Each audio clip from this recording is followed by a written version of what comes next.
सड़कों में, मंदिरों में, मस्जिदों में, रेलवे स्टेशन में, जहां पर भी ऐसे मानसिक रोगी मिलते हैं, उन मानसिक रोगियों को वहां से उनको ला करके जो उस आश्रम में रखा जाता है, वहां पर उनको केवल उनको दवाई नहीं दी जाती। वहां पर उनको जब तक वो स्वस्थ न हो जाए और स्वस्थ होने के बाद वो किस तरह से स्वावलंबी बने, इस दिशा में भी वहां पर काम किया जाता है। तो इसीलिए मेरे को इशारा करें 2 मिनट में कॉल नहीं कि 2 संस्थान और है। ऐसे दूसरा संस्थान हमारा दूसरा जो समुदाय है, जिनको हम सभी बोलते हैं कि जो हमारे घुमंतु जनजाति है, जिसके बारे में सब सोचते हैं कि हम काम करना चाहेंगे, घुमंतु जनजाति के बारे में ये काम होना चाहिए, लेकिन सरकार भी सोचती है कि हम घुमंतु जनजाति के बारे में काम करें। लेकिन ऐसा वर्ग है ना जिसके पास राशन कार्ड है, ना किसी के पास आधार कार्ड है, ना किसी के पास पैन कार्ड है, लेकिन देश के ये अलग अलग कोने में घूमते रहते हैं। इनके पास जो सरकारी योजनाओं का लाभ लेने कोई भी तरह का कोई दस्तावेज नहीं होता जिससे जो अपने आप को ये वहां पर कुछ ना कुछ योजना का लाभ ले। तो इन लोगों के बारे में अगर किसी ने विचार किया, हम देश में एक डिनोटिफाइड ट्राइब एक्ट जो है 1871 के तहत जो इनको जन्मजात अपराधी को घोषित किया है। हालांकि 1952 में इस कानून को जो है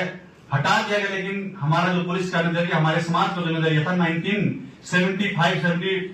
91 तक के लोगों का नजरिया के प्रति ऐसा ही रहा, आदतन अपराधी जो हम बोलते रहे। तो मेरा कहने का भाव है कि महाराष्ट्र के पुणे, चिंचवड़ और सोलापुर में एक ऐसे व्यक्ति हैं जिनको सरकार ने पद्मश्री अवार्ड से भी सम्मानित किया, गिरीश प्रभुणे जी। वो एक बहुत बड़ा प्रकल्प वहां पर चला रहे हैं जिसका नाम है अपने समरसता गुरुकुलम पुनरुत्थान आश्रम, और सोलापुर में उसी का नाम उन्होंने लिखा है। तो वहां पर लगभग 450 बच्चों का, जो जनजातीय बच्चे अलग अलग समुदाय का, पारसी समुदाय का है, तो मुस्लिम जो भी है, कोई ऐसे मतलब अलग अलग जो ट्राइबल जनजाति उनका जो वहां पर उनका पुनर्वास करने, उनको केवल पढ़ा नहीं रहे हैं, उन पढ़ाई के बाद किस तरह से वो स्वावलंबी बने, जो दीनदयाल उपाध्याय जी के अंतकरण के बाद उस दिशा में आगे बढ़ रहे हैं। तीसरा मैं आपको बताता हूं कि जो अपना लातूर है, लातूर शहर में एक संजय कामले जी है। सफाई सब चाहते हैं, हम सभी लोग यहाँ पर बैठे हैं, कोई टीचर है, प्रोफेसर है, स्टूडेंट है, हम सब चाहते हैं कि हमारा कैंपस साफ सुथरा हो, लेकिन सफाई सब चाहते हैं, लेकिन सफाई करने वाले उनकी चिंता कोई नहीं करता है। तो इसीलिए एक ऐसा वर्ग है जिसकी चिंता कोई नहीं कर, सरकार योजना कहते लेकिन धरातल पर जो योजना नहीं पहुंचती है, ऐसा वर्ग जो सफाई कर्मियों के बारे में किसी ने विचार किया, लातूर में संजय कामले जी है। उन्होंने सफाई कर्मियों के लिए एक ऐसा, उसको बोलते हैं ऐसा मॉडल विकसित किया है जिसमें जो है इनको बहुत अच्छी तरह से प्रशिक्षित किया जाता है, और प्रशिक्षण के बाद उनको जो है उनको एप्रन, उनके बोलने का तरीका, उनका जो किस तरह से वो लोगों के बीच में जाए, उनको हैंड क्रेड सिखाना। और उसका असर ये हुआ है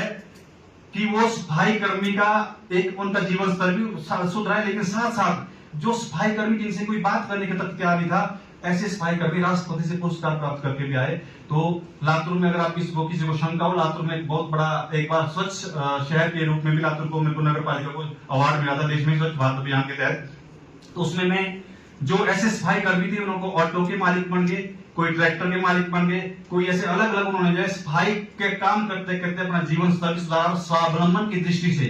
लोगों के ऊपर आश्रित रहना पड़ता, हर रोज राशन लाना पड़ता था। अब 1 महीने का राशन, 2 महीने का राशन उनके घर में पहले से मौजूद होता है। मेरा इन 3 संस्थाओं के बारे में बताने का आपको केवल ये मकसद था कि हम सभी सुबह से दीनदयाल उपाध्याय जी के अपना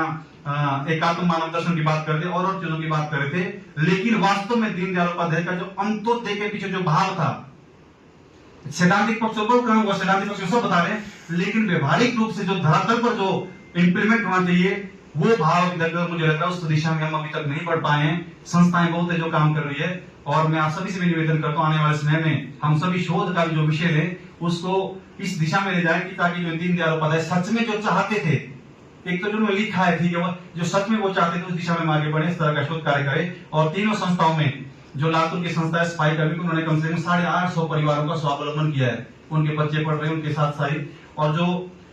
अपने घुमंतु जनजाति, उन्होंने 1 लाख परिवारों का पुनर्वास किया। ऐसे जो राजस्थान की जो हमारा अपना घर है, उन्होंने पूरे देश भर में 54 आश्रमों के माध्यम से 25,000 लोगों को, बिल्कुल जो मानसिक रोगी थे, बिल्कुल सही होकर के जो है